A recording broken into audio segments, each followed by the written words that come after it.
The Psychology of Prejudice and Discrimination, 12 Ways Explained. The intricate and deeply ingrained aspects of prejudice and discrimination are rooted in psychological processes that shape attitudes and behaviors towards individuals or groups based on perceived differences. Understanding the psychology behind prejudice and discrimination involves exploring the cognitive, emotional, and social factors that contribute to biased beliefs and discriminatory actions. Cognitive processes, categorization. Human brains naturally categorize information as a cognitive shortcut. Prejudice can arise when individuals categorize others based on visible characteristics, such as race, gender, or ethnicity. Stereotyping. Stereotypes, simplified and generalized beliefs about a particular group, emerge from categorization. These cognitive shortcuts can lead to biased perceptions and judgments. Socialization and cultural influence. Social learning. Prejudice is often learned through socialization, as individuals absorb attitudes and beliefs from family, peers, media, and societal norms. Cultural attitudes. Cultural values and attitudes can perpetuate prejudice. Historical biases embedded in culture contribute to the transmission of discriminatory beliefs across generations. In-group, out-group dynamics. In-group favoritism. Individuals tend to favor their in-group, the group to which they belong, leading to biased attitudes and preferences for those perceived as similar. Out-group derogation. Conversely, out-groups, those perceived as different, are often subject to negative evaluations and discriminatory treatment. Implicit bias. Automatic associations. Implicit bias involves automatic associations made in the unconscious mind. These biases can influence judgments and behaviors, even in individuals who consciously reject prejudiced beliefs. Implicit association test.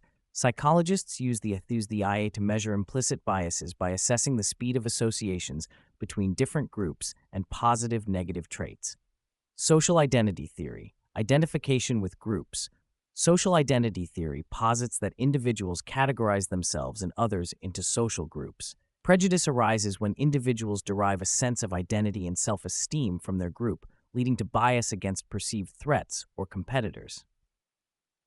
In-group pride and out-group discrimination. People may enhance their own group's status by discriminating against out-groups, fostering a sense of superiority and cohesion within the in-group. Realistic conflict theory. Limited resources.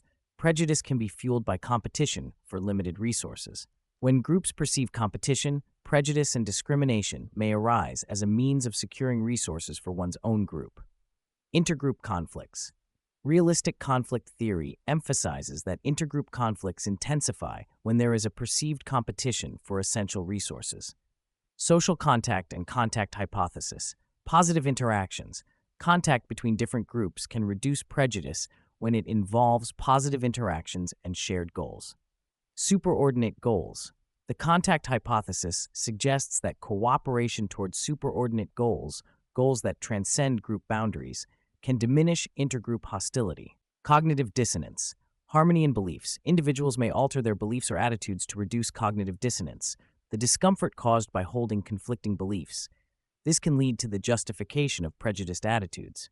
Confirmation bias. People may seek information that confirms their existing beliefs while avoiding information that challenges them, reinforcing prejudiced attitudes. Social norms and conformity. Norms reinforcing prejudice. Prejudice can persist when social norms within a group support discriminatory beliefs or behaviors. Conformity pressure. Individuals may conform to group norms to avoid social rejection, even if those norms involve prejudiced attitudes. Media influence. Stereotyping in media. Media representation can perpetuate stereotypes, influencing public perceptions and attitudes. Selective exposure. Audiences may selectively expose themselves to media that aligns with their existing beliefs, reinforcing and potentially intensifying prejudice. Fear and intergroup anxiety. Fear of the unknown. Prejudice can stem from fear of the unknown or unfamiliar. Intergroup anxiety arises when individuals feel discomfort or anxiety in interactions with members of different groups.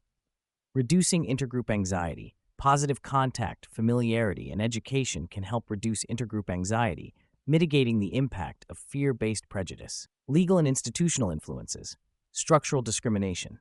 Legal and institutional practices can perpetuate discrimination. Policies that disproportionately affect certain groups contribute to structural inequalities. Impact on opportunities. Discrimination within institutions can limit opportunities for marginalized groups, reinforcing societal inequalities. Understanding the psychology of prejudice and discrimination is crucial for developing interventions and strategies aimed at fostering inclusivity, empathy, and dismantling biased attitudes. Addressing these issues requires a multifaceted approach that includes education, awareness, and initiatives promoting positive intergroup interaction.